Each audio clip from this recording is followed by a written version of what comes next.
Alrighty, we got Skywalking with Heff and Wetz and Heff. Doesn't matter how you put it, because we the 1-2 punch. Shaq, Kobe, we're coming up in this podcast game. All right, episode 10. We got Sam Akem up in here with us, and we're just gonna pick his brain on his journey. Coming up through high school to Missoula. Now he's in the pro games. Now you're breaking down film. So, and I like that. So we'll be picking his brain. We thank him for being on here with us. We know he's busy, but when a Griz legend wants to come on, we got to jump on that right away. So, yeah.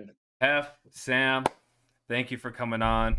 And I guess we'll just kind of get it going, man. I guess I'll just say the reason why we wanted you on here is not only are we big Griz fans, but you're a dog. The film doesn't lie, man. The film does not lie.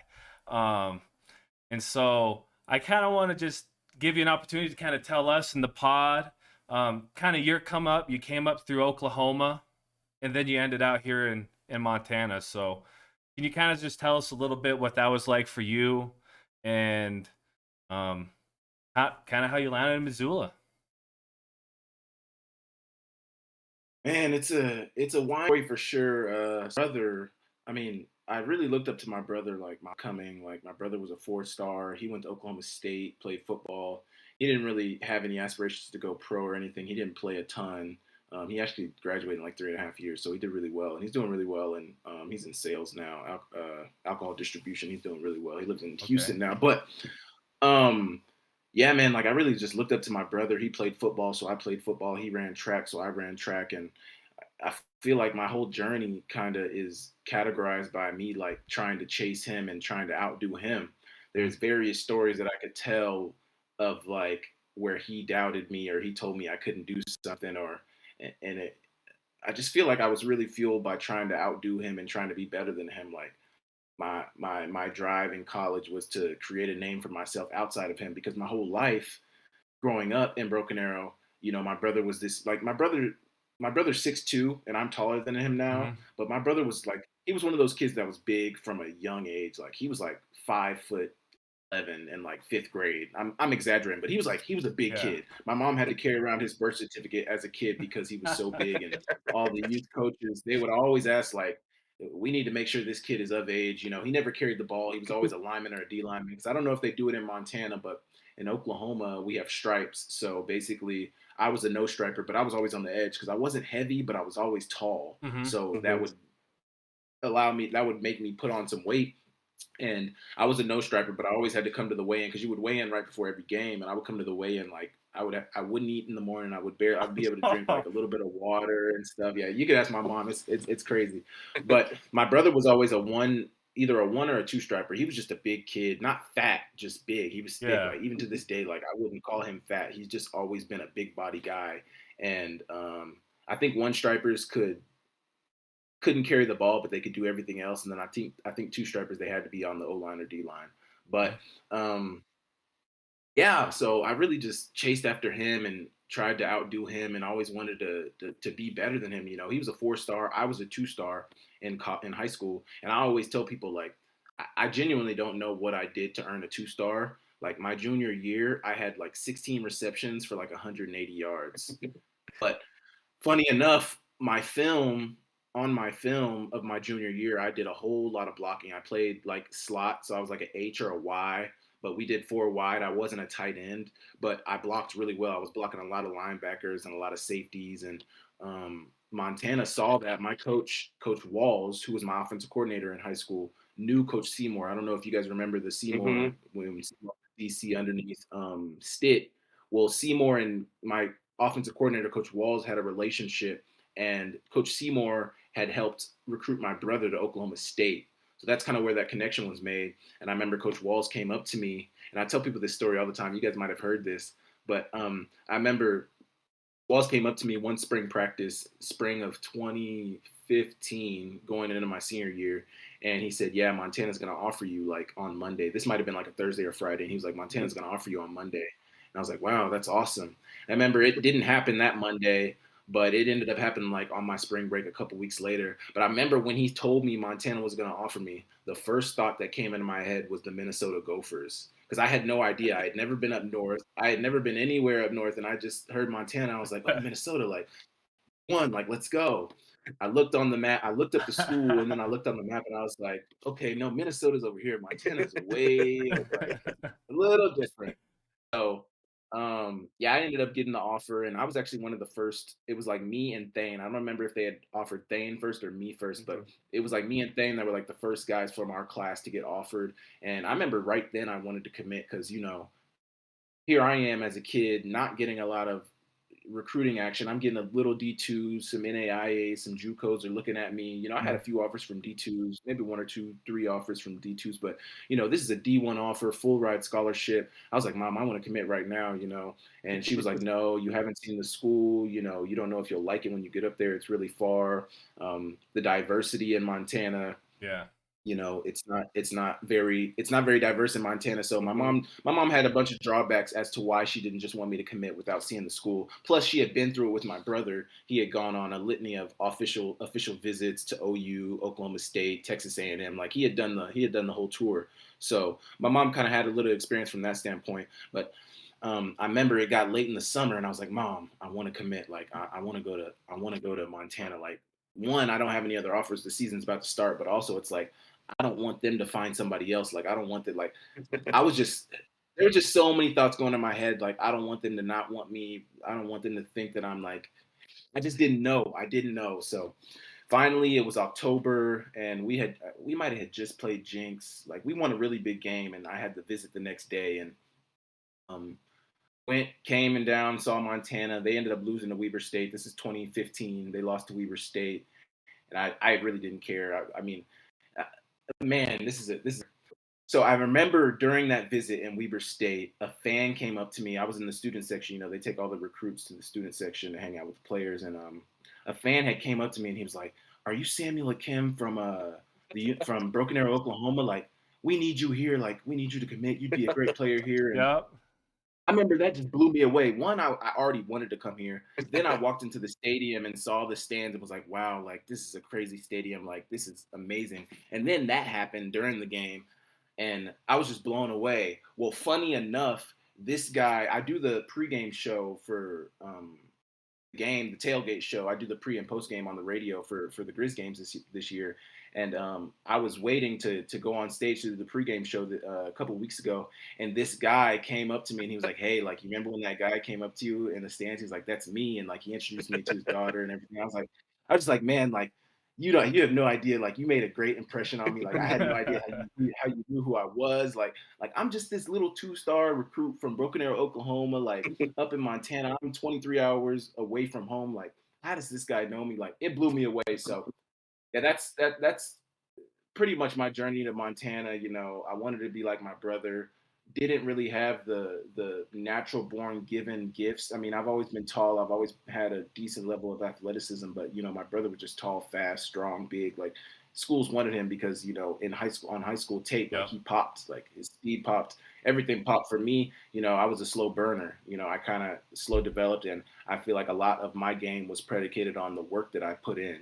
Obviously, like I said, there's a certain level of talent that I had, but in terms of natural born gifted talent, I feel like my brother had it better, and that's probably why he ended up receiving the attention that he received in high school, and not me. Yeah. That's dope. That is honestly kind of crazy how you just kind of come up in the Montana. That one dude pulls up on you, and then how long ago was 2015? Like 9, 8 years ago.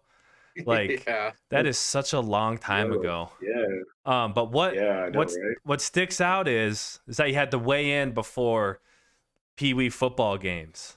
Yeah, That yeah. is That's the first through or third, because I started third, but you can do first. So in Oklahoma, first and second is considered Pee Wee uh because they shorten the field down and okay. stuff like that.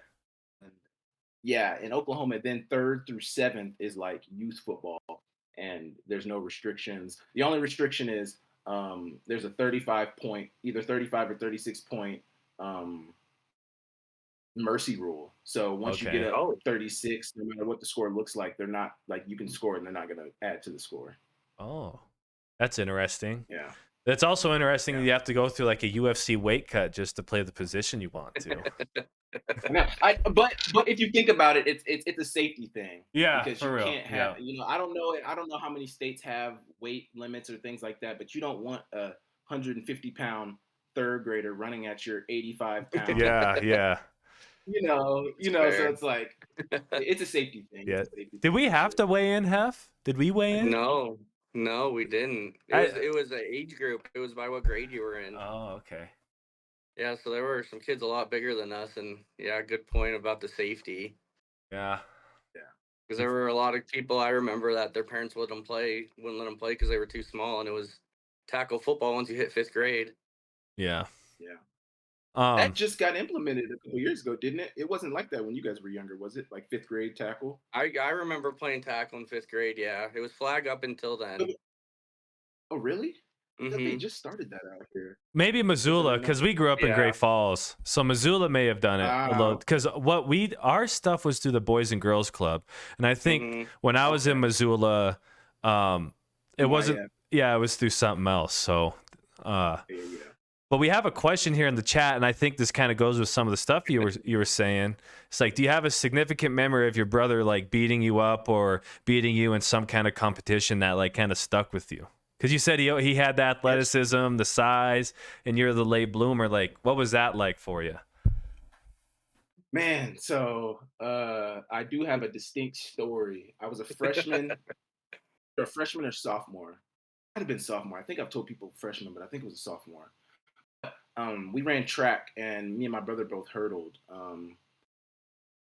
And I remember we were riding the bus to an OU invitational track meet, indoor track meet, first of the season. This is definitely my sophomore year because this is when I kind of started to come into my athleticism and realize my abilities. But we were on the bus, and you know how everybody's keying and laughing and having a good time on the bus on the way to track meets and stuff, or on the way to anything. You know, everybody's having a good time, and me and my brother were going at it, and we were like trading insults on each other. And he made the comment. He was like, "You'll never beat me in anything." And I was like, it kind of hurt, but it was true because at that point I hadn't beat him in anything. I couldn't beat him in Madden. I couldn't beat him in 2K. I couldn't beat him in football. He's bigger and stronger than me. I couldn't beat him in anything, and I hadn't beat him in anything where they took score for sure. So I remember we went through the meet, and this is kind of when I'm coming into my own as an athlete and kind of starting to develop my own set of skills and stuff. And didn't even think of it like he said that, but I didn't even think about what he had said until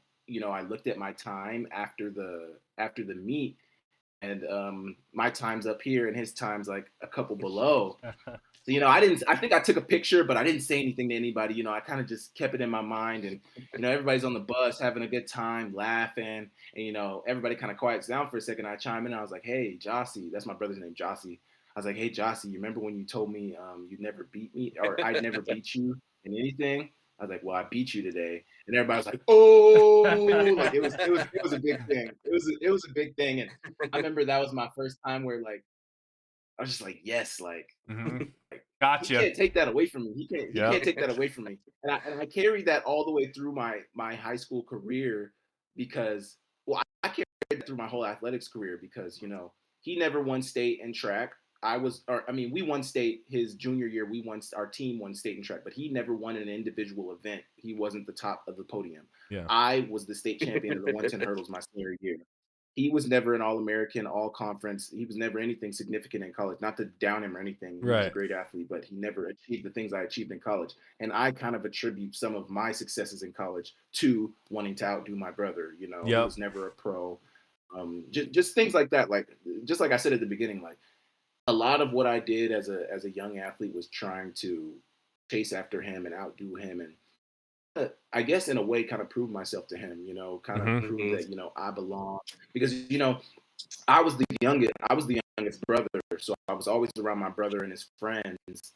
And, I was always the joke, I was skinny, lanky, awkward. I admit it myself now. Like I was skinny, awkward, I feet. So, I was going to be tall, but running into my, so, very off feet were big, but you could tell that my feet were so much bigger than I was as a kid and stuff. So it was always a joke, but I think that drove me, and I think that it formed a certain level of competitiveness in me. But at the core of it, I think I truly wanted to prove myself to my brother.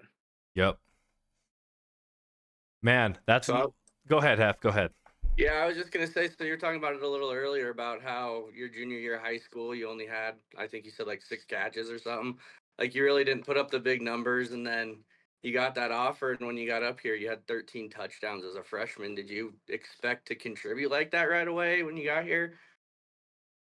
And so actually, I have to call you on that. I didn't have 13 touchdowns as a freshman. It was my sophomore year. But Was it? there's a story that it was my sophomore year, 2018. Yes, 2017 was actually a rough year for me. My redshirt freshman year, it was rough. But man, it was crazy, man, because it was crazy because I didn't even start like half that season, and I Mm-hmm. had a rough year the year before. And I remember that 2018 season, that was Dalton's first year, and it might have been the first game of the season. It was a night game too, and I remember I had made like a spinning around catch right before halftime that put us in field goal range. That ended up being the difference in the game. I think we won that game 20-17.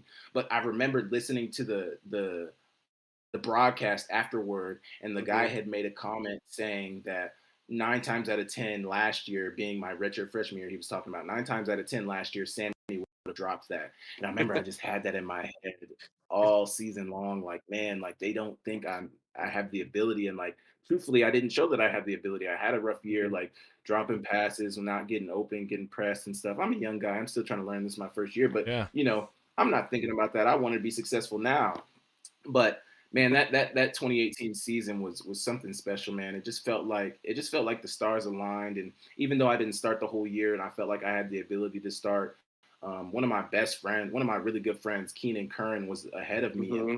it really came to a point in the season where it was like either Samori's not starting or Keenan's not starting, but I need to be starting. So it was like the coaches had to make a decision, and they ended up making that decision midway through the season, and I started starting, and Keenan and Samori would switch reps. But yeah, it felt good, man. It truly felt good to prove myself, but to also like one of the things that I don't know if you guys remember when we got Carter Key in Mm-hmm. 2017. Yep. He was also from Broken Arrow. That's my little brother, man. Like, I remember we had a deep talk one night at my house when we were still in high school, and I had told him like, man, I just want to make a name for myself. Like, I'm tired of being Jossie's little brother. I'm tired of being the little brother. Like, nobody calls me Sammy. They always call me Jossie's little brother or little Jossie. And I had told him I wanted to make a name for myself. That's why I came to That's one of the reasons why I came to Montana, because I wanted to make a name for myself. And this is my dreams and my goals that I had set for myself coming in fruition. And like, I don't know. I guess I didn't take a lot of time during that 2018 season to really think about what I was doing. And, I didn't really take the time to reflect on it, but looking back on it, man, it was awesome. It was awesome. That was Bobby's first year back, wasn't it? Yes, it was. What was that transition like from him to Stick? Because I'm not. I'll be honest. I'm not very familiar with like schemes and things, but I know what they like to do is a lot different than each other. Yes. So Stitt at his core wants to pass the ball. He wants to air it Mm-hmm. out. The bubble route is going to be a critical part. There's not going to be a lot of plays. There's not going to be a lot of formations, but basically, I feel like Stitt's philosophy was like, what we do is better than what everybody else does, and it's about the pieces. It's not about the plays. It's not about the scheme. With Houck, first off, he had a great history of winning here, as you guys know, but Mm-hmm. also, he wants to be a multiple offense. If we have to run the ball 50 times to win a game, he's down to do that. If we have to throw the ball 50 times to win the game, he's down to do that, but he wants to have the ability to do both. Also, Houck is big on depth. I don't know how much Mm-hmm. Big Stet was on depth, but Houck is big on like if you guys ever noticed, like on defense and on offense, guys rotate a lot. Like Yeah. it's Oh yeah. not just one set up every time. That's how wants to develop depth. He wants to be able to have faith that if you throw a guy in there, he can do the same job as the starter. Which we all know it doesn't always work like that, but that's Mm-hmm. Houck's philosophy. And Houck is much more a hard-nosed coach, like no BS type coach. Stitt is, much more of a friendly guy. I think Houck is a better motivator than Stitt. It's not a dig on Stitt. I just think Houck is able to get guys up to play. He's able to push those buttons that are going to get you to get to that point, Philosophically, they're very different, and the way they coach is very. But I remember thinking, man, like I remember wondering, like, if I was going to still have a scholarship, like, because this is a new coach. I had never been through this. I'm coming off my retro freshman year. I didn't play particularly well. So I remember I went into Coach Green's office and was like, like, am I still going to have a scholarship? And Coach Green was like, Houck told me that all of Stitt's guys are his guys, so you're good. Yeah, That's great. Yeah, That's awesome. yeah. But I definitely credit Coach Houck with some of my success. Obviously I've put the work in, and obviously I did the dirty work to get better and to be the player that I wanted to be. But I also feel like Coach Stitt and Coach Houck and Coach Pease coming in were ultimately benefited me greatly as well. But I wouldn't be here if it weren't for Stitt and Coach Seymour either. So everybody played their role and everybody did their part, but I wouldn't have got where I wouldn't have got. It can't be understated that I wouldn't be where I am without putting in the work first. Absolutely. Yep. That's interesting, man. When I was playing college ball out in Great Falls, kind of similar situation. I came in under a certain coach. He parted ways with the university, and another coach came in. And it was two different philosophies, but the thing I really appreciated the most is Keller, who came in. He said, "I'm gonna give you all your shot." He's not going to wipe it clean, Dion style. He's like, "I'm going to give you your shot." You know what I mean? Yeah, man. You got to appreciate that. Yeah, and you got to appreciate it because you get your chance. And honestly, I had my most success under my second coach. And that goes a long ways. Same. That goes a long ways, building relationships. And you ended up becoming a leader of the program. You know what I mean? A fan favorite. And so where did you see that kind of turn in your career at UM of being kind of like maybe a fan favorite or being that leader on the team, getting guys ready to go? Because one thing that was, I wanted to, let's backtrack real quick. You said Bobby knows how to press the right buttons. What is it like playing under a coach like that? And also like letting your teammates know at times, hey, relax. This is what he actually wants from you. So what was that like from you coming up, if that makes sense? Man, it was interesting because it's like at times the way we do things can be kind of annoying. I mean, we know what the outcomes can be when you do things the right way, when you're disciplined, when you wake up at 5 a.m. and do what am I trying to do? Conditioning, whatever, I can't remember what we called it, but mat drills and everything. Like, know what can come of that, but it sucks when you're in the moment. It sucks when coaches. It feels like coach is always on you. It sucks when it feels like you can't do anything right. But Coach Houck has a high expectation of you, and he has a high expectation of himself. So you got to appreciate it at the end of the day that he's gonna push those buttons. He's gonna try to get you to that point, but that's what's going to make you best. So he's only doing it because it's going to bring the best out of you, and you have to understand that. So so that's something that you press upon the young guys who are kind of struggling with that. Like, why is he like this? Why is he like that? It's like, man, this is going to make you better. This is going to make you the player that you want to be. You might not see it right now, but he can see it, and that's why he's trying to get that out of you. Yep. Yep. And what was it like? I guess the second part to that too. What was it like just kind of taking in that University of Montana love from the fans, from the school? Because, like, it's Montana football's no joke. And you kind of said you had one D1 offer. And I don't know if you would ever known University of Montana's Washington Grizzly Field would get that loud. So what was it like embracing all of that?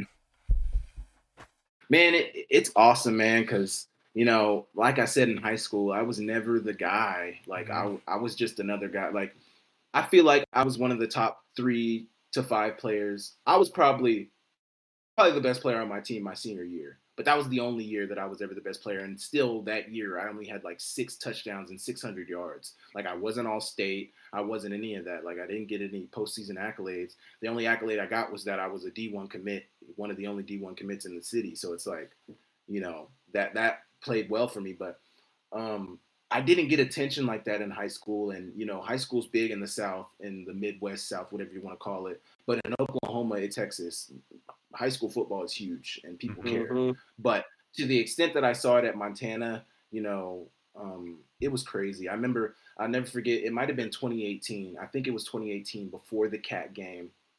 And this was my breakout season. And my fiance's father was in town, and we might have went to Mar Bar. I think we went to Mar Bar for get like a burger or something. We were going to eat because he was in town, and some fans came up to me and was like, "Oh my gosh, can we take a picture?"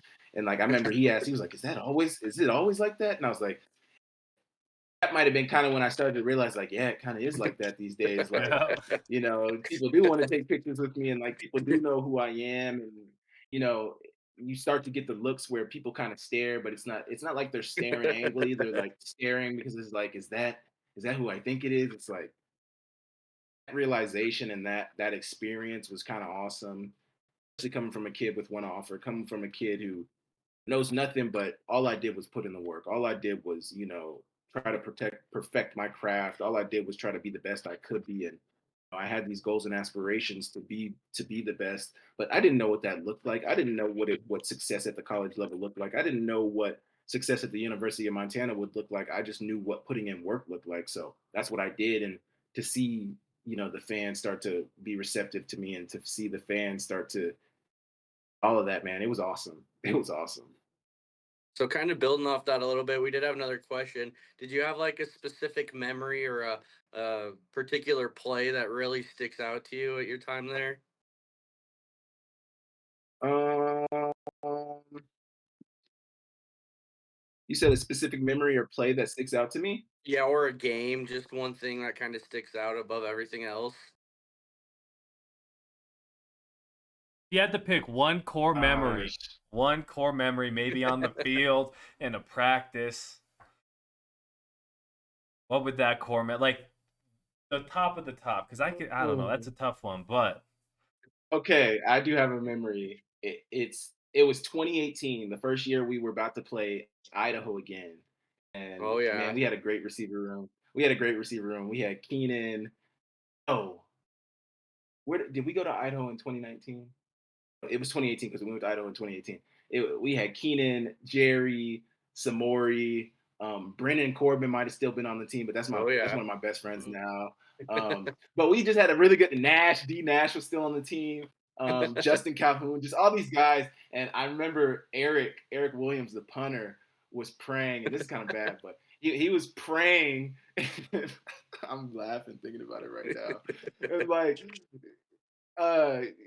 It was Eric had started his prayer. He was like, "Dear God." And I remember Jerry just started, he didn't start laughing, but he kind of looked at me and he was laughing, and it's just a funny memory. It's definitely one of those you had to be there moments. Yeah. But if you're asking me for a memory that sticks out, that's definitely one of the memories that sticks out to me. And it's just it's just a funny time. I know there's so many other memories that are staples.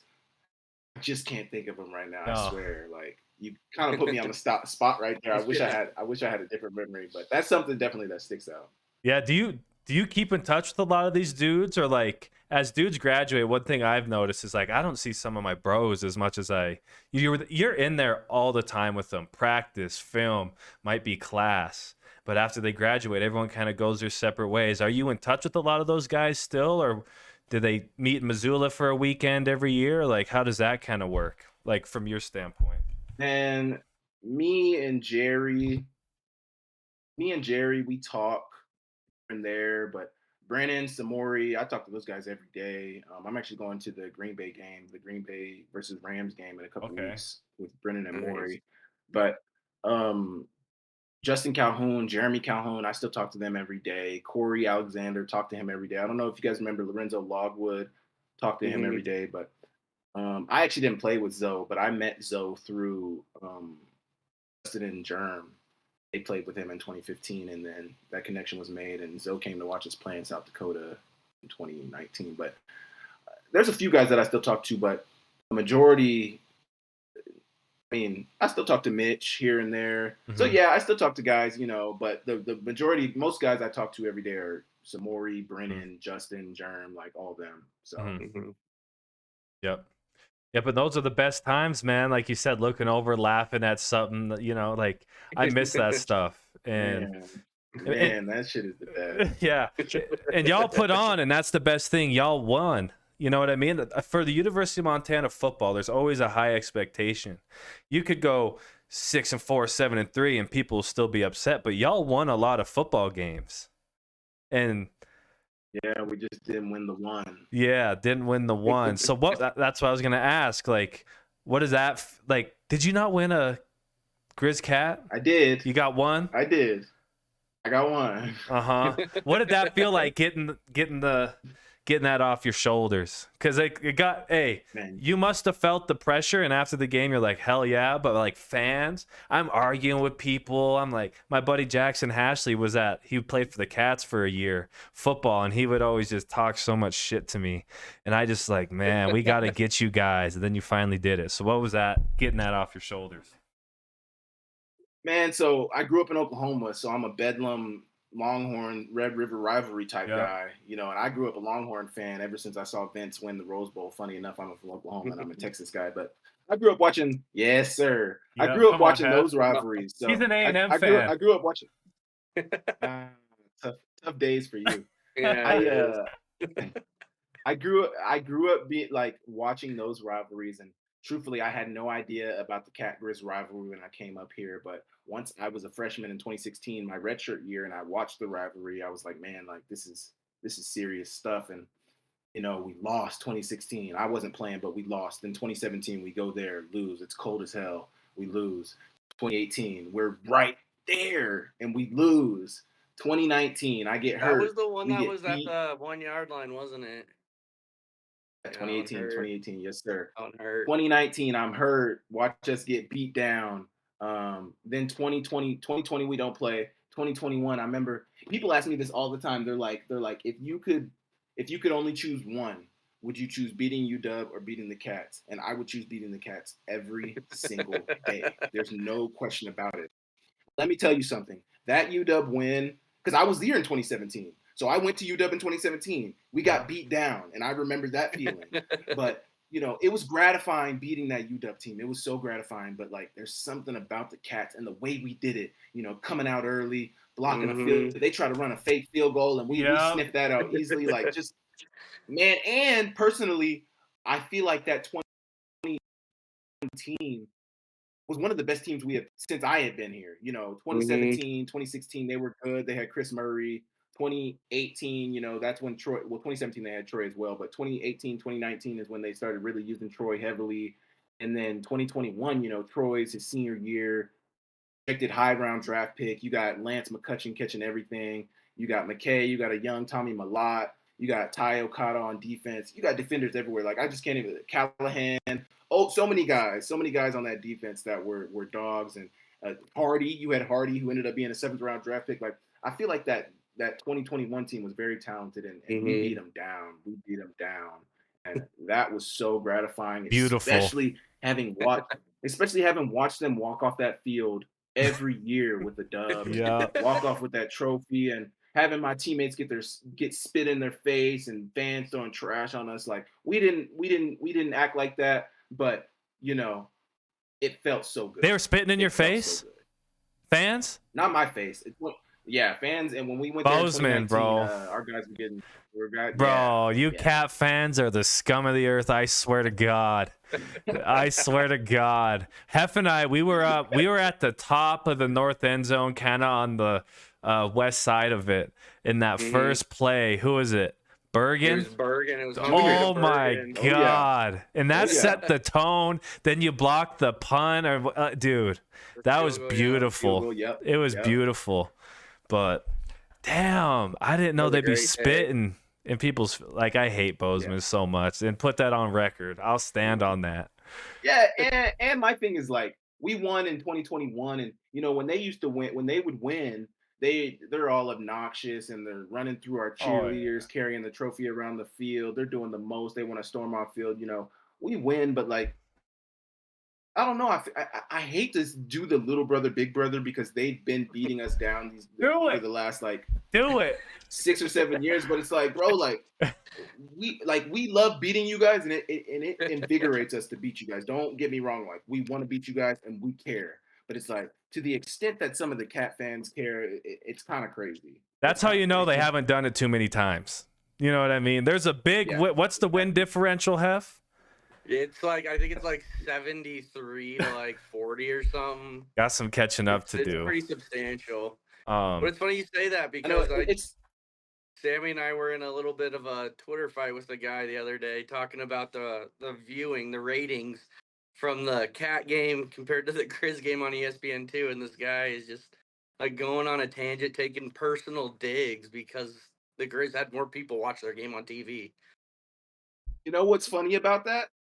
2021, after we beat them, I tweeted FTC forever. Literally, like I think I was still in the locker room. I think I still had my pads on. Like I was like, I'm happy to win, but also I'm not taking any personal digs at anybody or anything like that. Mm-hmm. That same guy, Tony, came at me after that game, and I can't remember what he said, but he came after me, and yeah, he had some words for me. And just like the fans came after him a couple days ago, they came after him the same way, man. Like that guy just like I'm not gonna give that guy any Yeah, attention. don't give him no I shouldn't even say his attention. name on here. Those Bobcat fans, man. They're not good. They're obnoxious. They are obnoxious. You said it. They're obnoxious. And it's beautiful. It was beautiful to watch y'all beat them down. It was a great day. It was a little chilly, but we loved every moment of it. And then what was it? A week or two later, Eastern came into town. Eastern, Bro, I was yes, sitting sir. I was like 30 feet from you when you caught that in that back left corner. Was that you? Oh man, yes, that was me. That was beautiful. That was beautiful. Man, that was a good game. That was a good game, especially because Tololo had been talking Oh yeah, about, he was reckless. We deserve a seed. We deserve to be seeded. We beat Montana. They didn't beat the Sac State, whatever. Like all this stuff. We're gonna get a chance to play. They narrowly beat you and I, and then they come to play us. We knew it was gonna be a shootout. We knew it was gonna be a packed man. That was an awesome night in terms of like Griz and the environment and under the lights and just like everything that had been said leading up to that game and just like what the feeling, like everybody in town knew what this was. This is a rematch. We played them on ESPN2 early in the season. They got us, and we are coming back. Plus, you guys got us, but then you have your number one receiver who torched us, I will say. And I told him about this when we were in training camp in the USFL. But, man, he was talking a lot, and it just – our defense, man, we had all those quotes up in our locker room. I'll tell you right now. We had Did you really? every single one of Tololo's tweets. Yes. Are you kidding? How? Come on now. No, he be doing stuff like that. Now. He'll literally take the quotes and put them in front of your face to get ready. I love that shit. That's dope. They call it bulletin board material for a reason. Okay. You put it on the bulletin board. Okay. That's dope. That's dope. Yeah, it was a good night. Go ahead, Heff. So you just mentioned it, the USFL. So you're playing for the Philadelphia Stars. So how does that work? Was there like a draft? Did you sign a contract? Can you kind of walk through what that looked like when you got picked up? So I signed a contract, and it was September last year. And it's actually a funny story. My fiance, my now fiance, she, I was supposed to come out here for a couple of weeks. I ended up coming out here and moving out here with her. I was living with my dad last summer, in between the draft, the NFL draft and everything, and figuring out the CFL and, figuring out next moves. I ended up moving out here, and we were going to the first game. And I remember my fiance didn't want me to leave her. She didn't want me to go on the field. She didn't want to be left alone. She works for Hub, so she was at the corporate tailgate with a couple of her coworkers, but she initially didn't want me to go on the field. Well, I ended up seeing, when I went down on the field, the first person I see when I walk out of the tunnel is Sean Rainey. And, we exchange words and everything. And then I go dap up Junior and all my young bulls and everything. And then it was about the third quarter, late in the third quarter. And Sean texts me and he's like, hey, you want to come on the field and do the on-field interview for the fourth quarter? And I was like, hell yeah. So, excuse me. I came on the field. We did the interview and it was a good time. And Brandon McGuire, former receiver back in like 2014, 13, I think, DM'd me and was like, hey, I saw you on the broadcast. I'm the D-line coach for the Stars. I'd love to sign you. We'd love to sign you.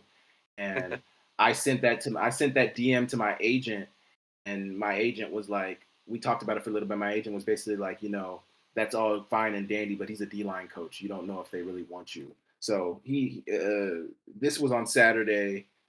He talked to him either Sunday or Monday. And then Monday, later that day, he had talked to their GM and the rest of their team and was like, oh, no, like they actually want you. And he was like, you should probably be signed by the end of today or tomorrow. And that Tuesday morning, I ended up signing my contract. And yeah, and look back after that.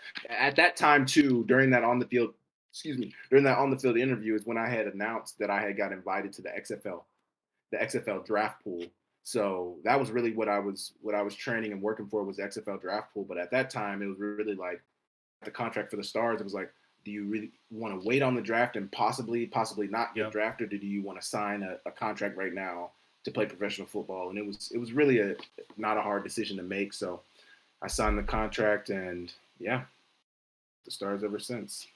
What was that like for? Like, what's that experience like? And is that opposite of the NFL? So we play in the spring, and our season is training camp starts in March, and the season goes from April. The season this past year started April 15th, and we didn't make the playoffs, so our last game was like June 21st or something like that. But man, it's an awesome experience. We do the hub model. So the first year in 2022, all the teams played out of Birmingham. This past year, they did 4 hubs. So we were in Detroit with the Panthers and the Stars, and Limu and Barrier, they both played for the Michigan Panthers. So I was in town with Limu, didn't make it through training camp, but Eric made it through training camp and was on the Panthers roster, and then he got waived and ended up going to New Jersey. But we were in Detroit with Michigan and the Stars, obviously me, and then you got the team in two teams in Canton, which are the Pittsburgh Maulers and the New Jersey Generals, and then you got a hub in Memphis where you got the Memphis Showboats and the Houston, the team that Justin plays for. Gamblers. The Gamblers, yes sir, the Gamblers. And then you got Birmingham, the main hub, where you got the Stallions and the New Orleans Breakers. So it was awesome, to get to play professional football first and foremost. Like that's a blessing, and many people don't get to do that. So I was blessed in that fact. Like I remember walking on the field in Memphis for our first game, just standing there like, man, like I'm playing professional football right now. Like I don't care what happens. Like I'm a professional football player. Like that was just amazing to me. The fact that like I was on a field about to play a game, about to get a check for playing football. Like it was just crazy to me. Like it was just awesome. But it was a good experience, and I had a teammate who I used to look up to, Corey Coleman, Baylor, first round pick. He was on our team, and just thinking like, man, like I used to watch my freshman year because his draft class was 2016, so that was my freshman year, my redshirt freshman year in Montana. And I remember just thinking to myself when I saw him sitting there when we were about to do medicals and everything, I was like, man, like that's fucking Corey Coleman. Like to look up to this dude. Like I used to watch this dude's highlight every freaking day. Like I swear I used to watch this dude's highlight every day, and to be able to learn from him and get knowledge from him and receive game from him, it was just awesome. Like it was a great experience, and I'm blessed to be in the USFL and blessed to be playing professional football. Yep. That's awesome. Do you see like XFL, the one you're in, do you see them like being able to compete with the NFL? Because they're kind of getting booted up now a little. Like, are they a couple of years in, or how long has it been around? The USFL? Yeah. So the USFL was actually around back in the 80s. Okay. And they were eventually going to try to compete with the NFL, but they ended up going out of business or whatever. The league didn't make it in the 80s. They had big players like Doug Flutie. Steve Young came from the USFL. Herschel Walker played in the USFL. There was a lot of Hall of Famers. I believe Chad. I don't want to. The quarterback from the Bills who went to 4 Super Bowls but didn't win one. Kelly. I can't remember. Jim Kelly. Jim Kelly played in the USFL. Jim Kelly first was in the USFL before he went to the NFL as well. Oh, so wow. There's a litany of names of guys that came up in the USFL early in the 80s before they went to the NFL, or were in the NFL and the USFL offered them a bigger contract, like Herschel Walker, and went to the USFL. I think Herschel Walker eventually went to the NFL, but so they went away, and then in 2022 the USFL came back. Okay. This is they played their first season in Birmingham through the hub model. this past year, or through the one hub model in 2022. This past year we did 4 hubs, and I don't know if you guys probably haven't been keeping up, but the USFL and the XFL are merging now. So Okay. I knew that. that's gonna look a little different, and I don't have too many answers for you, so I'm not gonna say too much. But there is a merger happening, and I think it's ultimately good for spring football. I think there's a need for spring football out there. I think there's a need for the practice squad is a good thing, but I think there needs to be some sort of developmental league or some other league where players can get film, get reps, and make a little money at the same time. I think the XFL and USFL are needed, and the fact that we're merging is only going to benefit the players and only going to benefit NFL and benefit football as a whole going forward.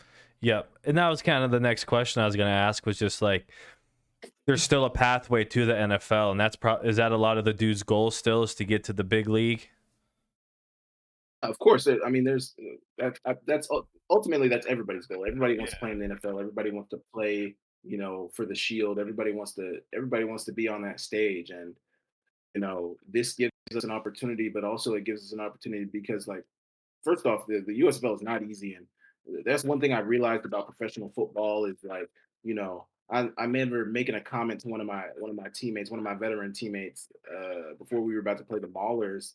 I was like, they were like 1-3, or they might have been like 0-3 or 0-4 at the time, and I was like, man, these guys run through these guys, and he was like, man, don't sleep. They got a good defense, and it's like you guys see it in the NFL every week, but it's like if there's a 1 touchdown or 2 touchdown lead, or I might even go as far to say like a 17-point lead, like that is not that is not a for sure win. Like, you have to continue playing and like never take your foot off the gas. Like, everybody is good, everybody's getting paid, everybody cares, everybody's super athletic, everybody's got great abilities. So it's like it's and I know it's only magnified at the NFL level, but it's just like professional football, like everybody was that guy in college. Everybody was all American. Everybody was all conference. Everybody had accolades in college. Nobody cares. Like, we're all here now. So it's like, what are you going to do now that you're through the door and now that you have this opportunity?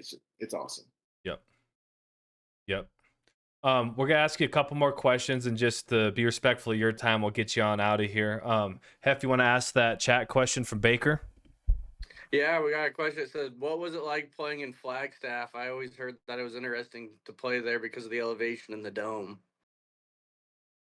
Man, my one and only time playing in Flagstaff was 21, my senior year. I'm so glad I got to play there because that was the last stadium that I hadn't played in the Big Sky. Oh, nice. That was the last one. And man, it was rough. Like, the altitude is a serious issue, man. Like, and I think that's something that goes understated about the Griz loss a couple of weeks ago, was that the altitude. I never forget. I always puzzles me why Coach P said this. Like, so we went to Southern Utah when Southern Utah was still in the Big Sky in 2018. And I remember we come off our first drive, and I'm like, damn, Coach P's like, nobody told us about the altitude. Like, we didn't talk about the altitude. He's like, who cares about the altitude? Like, just go play football. I'm like, it matters. Like, it makes a difference. Like, and that's who Coach Pease is at his core. Like, I love Coach Pease to death, but I just remember thinking, like, man, like, no, we do need to talk about it. Like, it does make a difference. And man, it was hard. It was hard in Flagstaff. Beautiful stadium, great turf. I mean, the environment is awesome. Not a lot of fans, but it's a good environment to play in, and the altitude definitely makes a difference for sure. Yep. I live out in Denver now, and there's a reason they be selling air in a can out here. When we had to move my crib up into the 3rd floor apartment, bro, it was going up them stairs. It was tough. It's no joke. It is absolutely no joke. I bet. You guys ain't got no service elevator? Shoot. We too broke for that, man. But yeah, the altitude's crazy. And I guess that kind of goes to like one of the final questions we have for you is, what were you seeing with the Griz this year to kind of start? Because there was a lot of question around, is this team good? Where are they going to go? And it seems like they've kind of answered the call these last couple of weeks. So what are you seeing, and what are the differences from beginning of year to what you're seeing now from this team? Because they're top 10 now and it was looking like they might not even be Yeah, ranked like 3 I weeks think the ago. most recent poll, were they like 6 or 7 in the most recent They poll? were 5 in the I think coaches that's poll, it. and I think 7 in the media poll. But tomorrow there's a show on The committee. ESPNU where they'll come out with the top 10. Hopefully we're in there. But what was the question? Oh, the differences in the team. Man, early on in the season, I just think there was a serious lack of continuity. You know, some teams are able to run the two quarterback system successfully, but I think if there's not an explicit understanding that, both guys are going to play, like I feel like there wasn't a lot of no, like I feel like neither quarterback really knew how many reps they were going to get each game. So they're unable to really get some confidence. They're unable to really understand their role on the team. I just think there wasn't a lot of, what am I trying to say? A lot of no, like I'm not thinking of the right word, but I just don't think there was a lot of continuity. Opposed to now, what was it? The NA after the NAU game, was it did they play UC Davis after NAU, or they played somebody before UC Davis, didn't they? Yeah, they did. Oh, who was it? I'm pulling it up right now. It's been a long year already. It was Idaho I State. know. Idaho Idaho State. State. Yes, Yep. yes, yes. So I think once they finally decided to decide on Clifton, who I think does make the offense go with his ability to run the ball, I think that just, I've said this multiple times on other platforms, I think the fact that Clifton is able to have a whole week knowing he's going to be the starter, develop that relationship with the receivers, build that confidence, I think that cannot be understated. I think the team had a lack of identity early on in the season. And I think they're really developing their identity.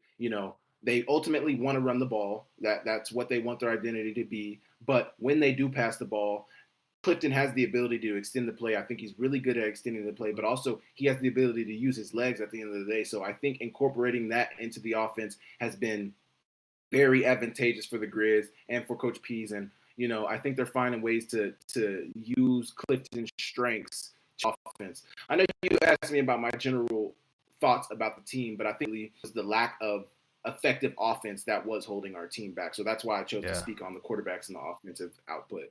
Yeah, and we talked about that a couple weeks ago of how they're kind of alternating them, and like, less time in live game scenarios is less reps, and the more reps you have, the more comfortable you're going to get, no matter what sport you're in, right? Like, and so it makes sense, like when like, all right, I'm the guy this week, unless I catastrophically mess up, then it'll be his job, but like it's my team, and I get to really just hone in on that for the rest of the week. Because like, right, and go ahead. And this isn't a knock on Sam, but Sam's ability to escape the pocket is not the best. He's a pocket passer. He told me last year, I ran a lot of routes with Sam and a couple of the other quarterbacks, Caden Huha. I ran a lot of routes with them before my USFL season last winter. And Sam will tell you himself, that's one of the reasons why he left Boise State, is because they were moving into an offense that incorporated a running quarterback. If you look at that Boise State quarterback, the light-skinned guy, number 10, he can run. He's not the best thrower, but he can run. And that's why Sam was like, man, like he was supposed to be, I guess when that Bachmeyer guy had left, it was supposed to be Sam and that guy splitting reps, but it really turned into that guy. So, and that guy is a run guy. So the offense was shaped around him and his running abilities, which kind of sucks. And I thought about this a couple weeks ago. It sucks that now he's come here and the guy who's playing ahead of him is a guy who not only is a runnier guy. So it just kind of sucks from him and his story, but we don't have to get into that. But Sam is not the best runner and doesn't have the best ability to escape the pocket. Clifton does. I think that gives us the best chance to win. And I think that's why they have stuck with Clifton. Yep. We're excited, and we're excited for, we're going into town for the, what is it, Sac State Heff? Sac State game. We're ready for the game. Yep, I'm flying in. We're going to that Sac State game, man. That was a wild one last year. What that about a midnight nightmare basically? It was. We're up late and we just get screwed. What happened? Was it the guy was out of bounds and he caught the pass that put them in field goal range or something like that? Yeah, but it was on fourth down. It was on fourth down too. Yep. And we were winning at that time, weren't we?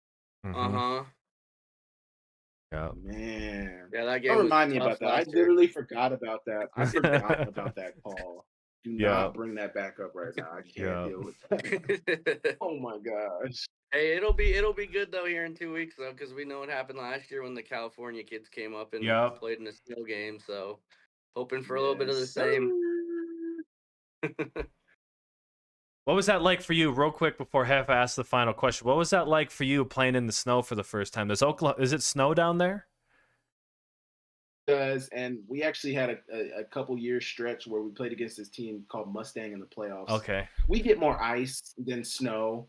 So it was called the Ice Bowl, but it was because it was like every time we had played them, it was in the playoffs, first or second round in the playoffs, and it was Yep. sleeting, and the field was like rock hard. But funny enough, you asked me about my first time playing in the snow. I actually never have played a game in the snow. Word. Okay. Yeah. Obviously, I practiced plenty in the snow, and it sucks. As a Yeah. receiver, you can't make any cuts. It's hard to get your cleats into the turf. Like it's just not. It's not an ideal situation Yeah. for a receiver to be in. Yeah. Honestly. No, yeah, not at all. You look at some of like the NFL games and college games when there's rain or snow involved, like the points they just plummet. It's more of a defensive game at Oh that yeah. point. And I remember playing back in the day in Montana in that snow, man. It sucks to catch the ball. It hurts. And you guys are probably playing on grass then too, so it's Oh like yeah. muddy, halfway muddy. Oh yeah. Yeah, like man. Dude, I remember I was working for the team. I was like a student. I like helped set up O-line drills and stuff. And so I would always warm up OD with his long snaps, dude, in the spring. Oh, I'm surprised I didn't break any fingers. That stuff hurts. But yeah, go ahead, Hef. Ask the last question, and we'll wrap her up and say our goodbyes. Yeah, we talked about it a little bit earlier about how you've been pretty involved in Griz Nation on social media, and you've broken down film. And I've seen some tweets and fans asking for maybe if you'd ever be interested in broadcasting or doing like a live stream and giving your thoughts of the game, and just kind of wanted to see what your thoughts were on that, because I could imagine from a former player's perspective that would be there would be a lot of interest in that. And yeah, I would love to do like a live stream type Manning cast type Yes. thing. And I definitely want to get into the broadcasting booth and as an analyst and do that part of the game. But that's something that they plan out a year ahead. So, getting in the booth, that'd have to be something that I have to set up this next off season. But that's something I definitely plan to do and want to do in the future. But in terms of, a live broadcast or like a Manning type cast, I know a couple fans have first off, there's licensing things that would have to take place in terms of Script Sports or whoever's doing the game, MTS Sports, SWX, whatever that is. I'm sure that could get worked out, but I would love to do something like that too. I want to know what the interest is from the fans and, how much interest there actually is, opposed to just a couple fans saying it on Twitter. But that'd be something, man, I would love to do that. I would love to do that. That would be freaking awesome. But, there's a lot of there's a lot that has to happen for something like that to happen. So that's definitely something that I would definitely be down with. I guess we'll just have to see. Yep. But I think Right it's dope, man, because it shows your dedication to just the art of football. Like you're not only talking offense, you're also talking defense. And like I was listening to a couple of them, you're like, he's on this third level or the first level, and I'm like, I stopped playing football after my freshman year of high school. I just focused on basketball. So like I don't really know that kind of stuff. So it's cool from like our perspective, like hearing someone break it down, because I think the Manning thing's pretty damn cool because they do the kind of the same thing. So Yeah. it'd be cool to see you get in, and they can figure it out. SWX, MTN Sports, figure it out. The people want it. I know, right? He's the man of the people. Right? People want it. That's right. Just figure it out, man. Yeah, but hey, we're gonna get you on out of here, man. We appreciate you. We went a little over time, but it was a great conversation. Thank you again for your time coming on here with us. Like, we're a small little pod. I think we got 8-something viewers on live right now. Hopefully, Frankie, you're in there. I got like 400 subscribers on my channel too. Yeah. I'm trying to build up too, man. So hey, we're growing. I'm telling you guys, I understand what it looks like. I understand what it looks like to put in the groundwork. I appreciate what you guys are doing, shedding a light on, Grizz players, athletes in general. I appreciate you guys for giving me the opportunity to come on you guys' platform and talk a bit, man. It's awesome what you guys are doing, and keep going. Trust the process. I always say that. Yep. Just trust the process, man. I appreciate it. Yeah. And before we go, I always knew you were a dog, but I really knew once you were kind of talking about like the announcer said about last year he may have dropped that. You keep that in your mind, and you always kept in mind your brother. Always trying. It's like that Mamba mentality, man. So keep that with you. Keep Yes, going. sir. We're Man, always gonna be tuning in. one more point about that. I'll make one more point about that. I'm actually in graduate school to get my degree and my master's in sports psychology. So the Mamba mentality is something that like I've looked at a lot, and that is I spoke to Florence High School a month ago, and I asked them what is their chip. But another way of saying that is just like, what's your Mamba mentality? What drives you? What like I'm obsessed with that stuff. Just know, like, so you talking about that Mamba mentality, like that.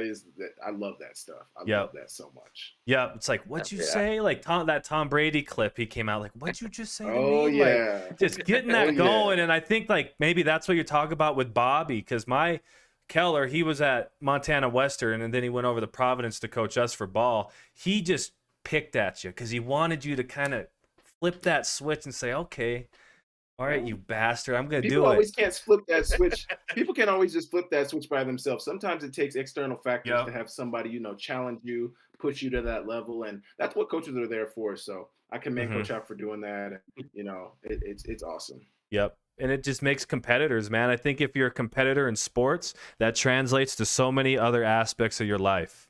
Just trying to strive to be the best you can be.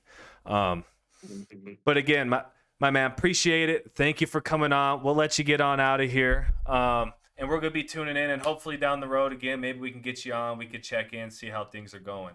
Yeah, man, that'd be awesome. Yep. Best of luck to you, dog. We appreciate it. And best wishes. We'll tune in. We're definitely tuning in. Definitely tune in. We'll be posting this on YouTube and everything. But thank you, man. Yeah, appreciate you. Appreciate you guys.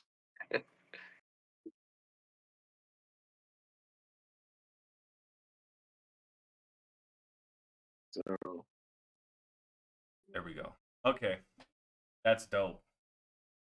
That was dope. That was a good conversation. Good Very convo. insightful, man. Yep. Yep, very insightful. We kept him a little longer, but I feel like we kind of had to. That's a good convo, man. And I didn't realize he was. So I was looking at his stats and stuff before like the pod, and like I was like, oh, he got some. I didn't see any senior ones, but like his junior year, he didn't do as much, and yeah, he was hurt that year. Yeah, ended up freaking getting that one D1 offer. Now look where it got him, man. Always bet. What we could take from that is always bet on yourself. You know what I mean? Always bet on yourself, and that's what we're doing here in this podcast. And that is what I do when I'm in these Devin Booker debates. Devin Booker, I don't know if y'all watched the game last night. Top 5. Yeah, he played all right. Top 5. But we got the NBA season full effect right now. I got Heff. I'm already over it. I'm over it already. Yeah, dude. Jalen Green did not have a good game. I've been keeping up. What'd y'all do? Dang, y'all got spanked. Y'all got spanked. But season underway. Heff is in the fantasy basketball now. We are happy he's in it. But it's that time of year, man. This is the best. This 3-week span with the World Series, football, college football full effect, in the beginning of college basketball and the NBA. It doesn't get better. What are you most looking forward to this year, Heff? The Texans, they've been playing very well, so it'll be fun for me to keep up with them.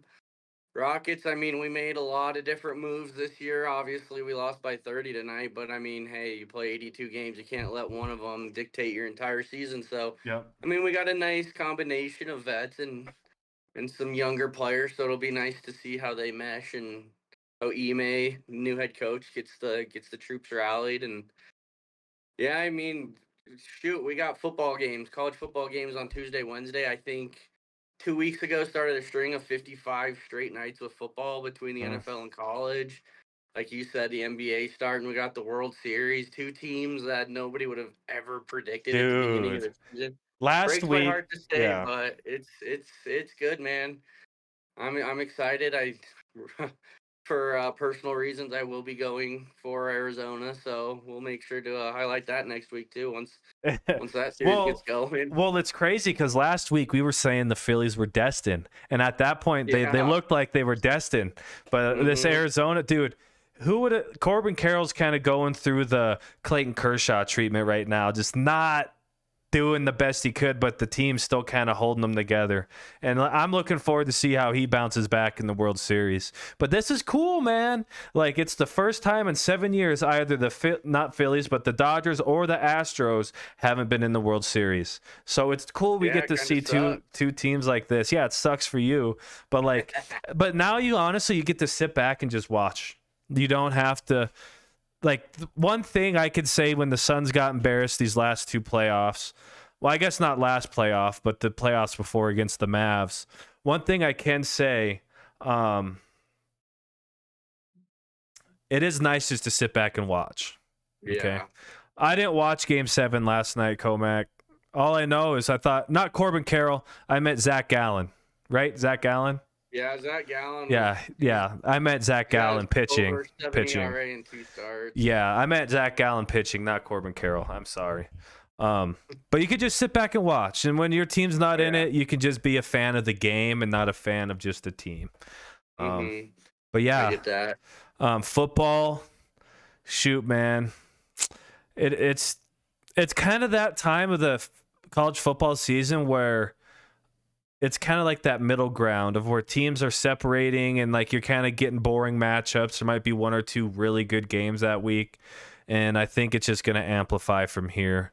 But NBA, kind of where we're at this week, but next week I will say the college football rankings come out, so okay, we'll start to get a better idea of a top 4 next week. Yep, absolutely. Austin Reeves after that last night's performance. Yeah, Austin Reeves, he's not top 5, he's top 3. I'll just say that. Right. Utah versus Oregon this week, that'll be dope. I don't think I watched any college football last weekend, to be completely honest. Dude, yeah, I think I'm on Team D-backs. Actually, dude, I got to go Diamondbacks. I got to go Diamondbacks. Rooting for a rival. Yeah, I think I'm D-backs too. I don't mind the Valley Boys. But I'm just so excited for the NBA. Watching the Suns play last night against the Warriors, a little sloppy here and there, but it's the first game of the year. But I felt like the Suns defensively didn't look too bad. Devin Booker's him. KD had not a terrible night, but KD, he had an all right night, but I think Book picked up the slack. Drew Eubanks got some big minutes. He looked dope. Dude, did you see that they're being investigated for tampering with the Drew Eubanks signing? The Suns? No, I did not see that. Yeah, they were getting flamed in the comments. They're like, "Oh, imagine tampering for Drew Eubanks." It was Drew Eubanks is slept on, man. I was happy when we got him, to be honest. He's pretty good. He met Gary Payton at the rim, former teammates, I'm pretty sure. Met Gary Payton at the rim. He can dunk, finish at the rim. Then we got Nurkic, dude. Nurkic had like 14 and 14. Yeah, and all I've been saying is that's all we need. 14 and 14. That's all the Suns have needed. And people bash me, say we lost that Portland trade. Hey, and he could shoot a 3. He went like 1 for 3 from 3. Like, look. We maybe the most talented player we lost, but we got someone that's going to do the job we need. You give us 10 and 10, 10 and 14, because he's not just a 10 rebound kind of guy. He can go get 20. He's that kind of ball hunter. It was dope. Yeah, we're not going to talk about Dwight Howard. We're just going to avoid that conversation. Yeah, that's not pod friendly. Yeah, that's not pod friendly. But yeah, NBA season, I'm excited, man. We got this fantasy league going. Heff, you liking the fantasy league? Dude, it's addicting. I got in at the very last second, got the second to last pick. I ain't gonna lie, the worst part about it was it's a snake draft. So I picked 19 and then I picked second in the second round. And I sit there for 38 picks trying to figure out who's still gonna be there. But I don't know. First year in the league, I think most guys were around last year, so just kind of a feeling out process. And right now, I know I don't have like the most skilled team, but I'm very stubborn. I've had some trade offers and I've wanted to do some trades, but I'm doing a little bit of feeling out. It's really addicting to go look at other dudes' Yeah. teams and just formulate trades like it's 2K or something. Dude. But All I gotta say is your team really isn't that bad, because those guys who got the Jokic's, they had to wait a long time to get their draft pick, and you get those two back to back really close. I feel like that evens out kind of drafting pretty well. You know what I mean? But yeah, dudes be trying to hoe. Pardon my take would talk about Howard's situation. That's crazy. You know, pardon my take, they have nothing else to talk about. We talk genuine smash mouth stuff over here. Pardon my take, they're just this is why we're different. All right. We want to get clicks. We want to get things like that. All right. But I'm just telling you this. Mainstream media, they are so click hungry. Do you know how often I get on SportsCenter or Fox and they're talking about Taylor Swift? Yeah, that's dope. Terrible. Like, yeah, that's dope. Taylor Swift's at a football game, but can we talk about the football game? I don't need to see Right. Taylor Swift doing a handshake with Jackson Mahomes. Dude, did you see the one where there was zoomed in on a bracelet that had his Yeah, number on it? I like, was dude, come on, like, man. let the lady breathe. You know what I mean? Like, golly, like, what are we doing? Like, cool, but like, I don't know. I guess their viewings probably spike just because these Taylor Swift fans be like, let's talk about this for a sec. What do you If you think want to hear about Taylor, Jaron, you can go listen to freaking. You want to listen hear my about mainstream shit. Taylor, Jaron? Well, look, Taylor is a great artist. We'd love to have her on the podcast. We'd love to have Travis on the podcast too. But you gotta understand something, okay? There's no problem with Taylor Swift going to a football game. What I'm saying is, I don't need to hear about it every 5 seconds. Let the lady breathe. Did you Let her see that watch the football NFL game in put peace. it in their bio, the NFL had the Chiefs are 2-0 as Swifties. Just shit like that. Like, oh my god, who the hell cares? Swifties, and that's the thing. They take over the world. God, The damn, Swifties dude. and Taylor Swift boosted the economy.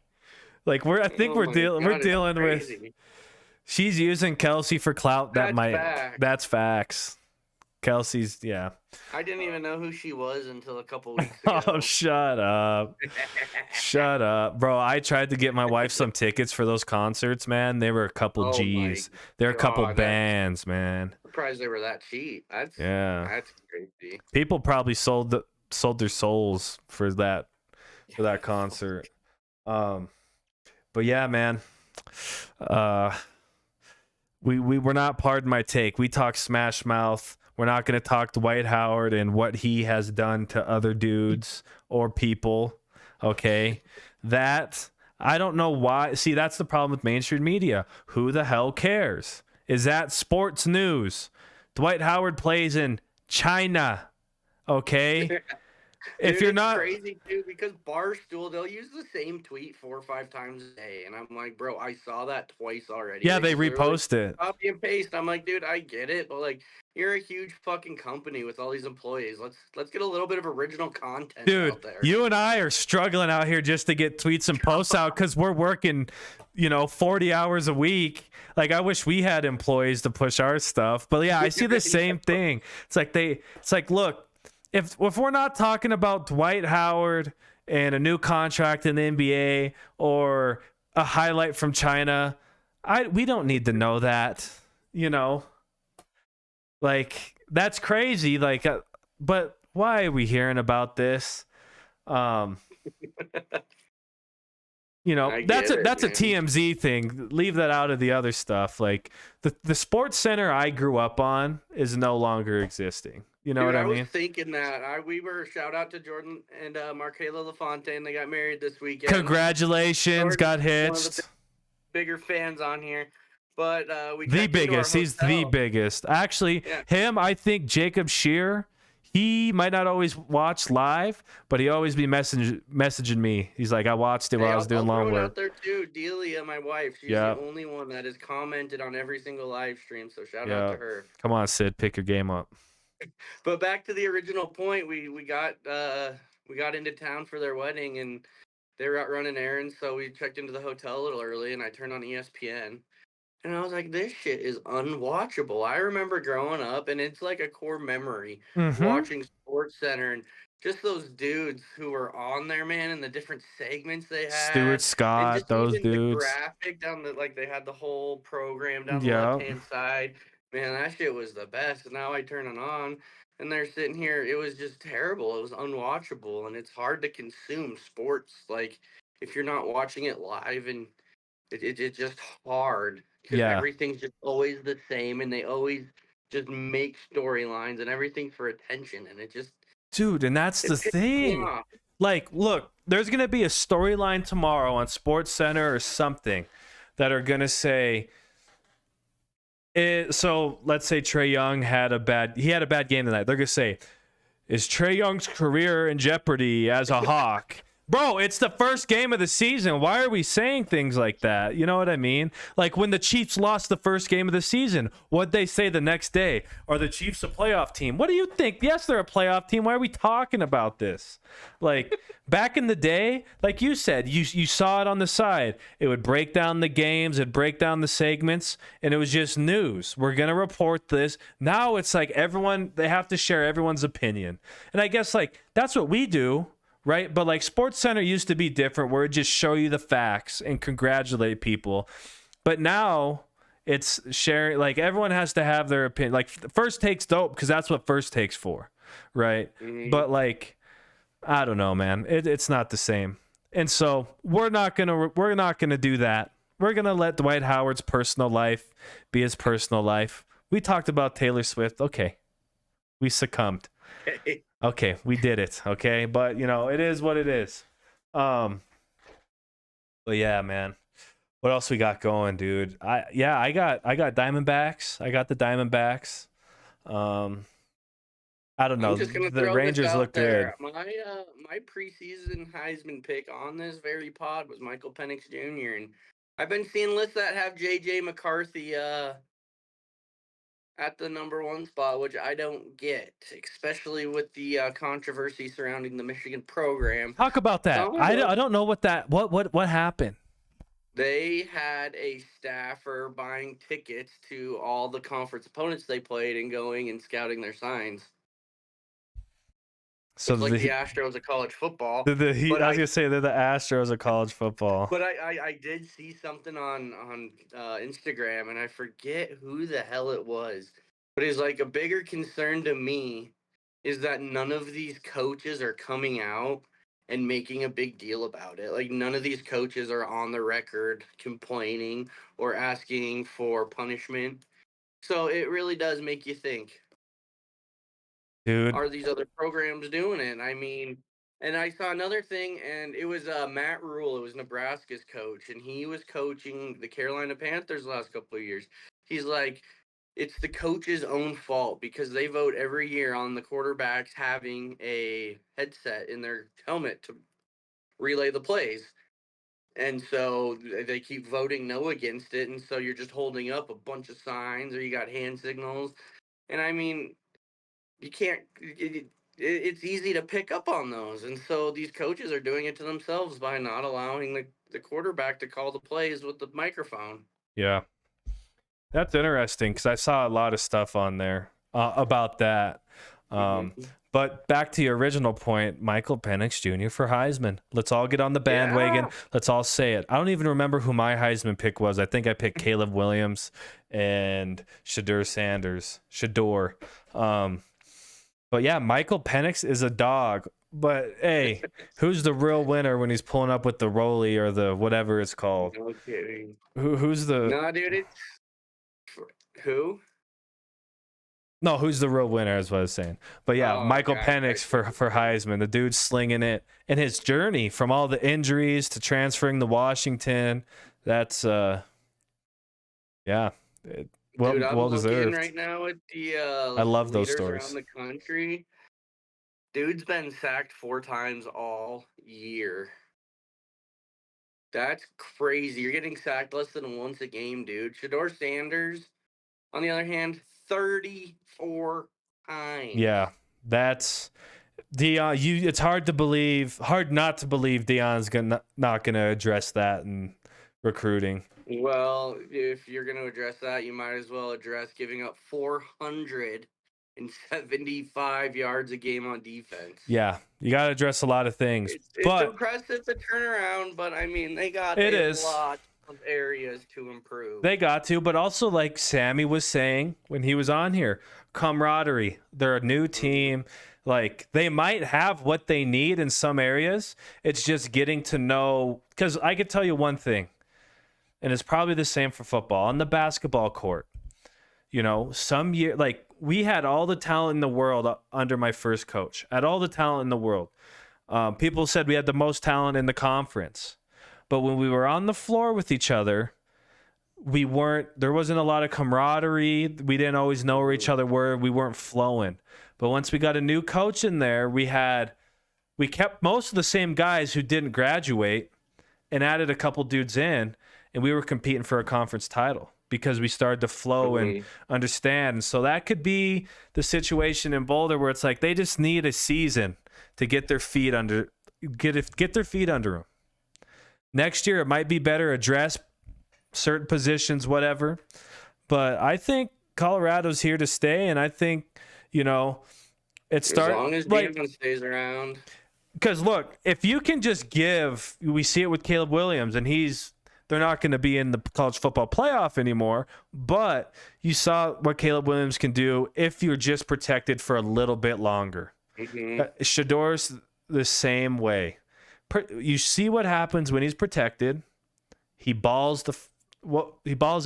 He balls out. Who was it against at home? It was USC. The first half, it wasn't, rocky, but then they protected him a little better, and he started balling out.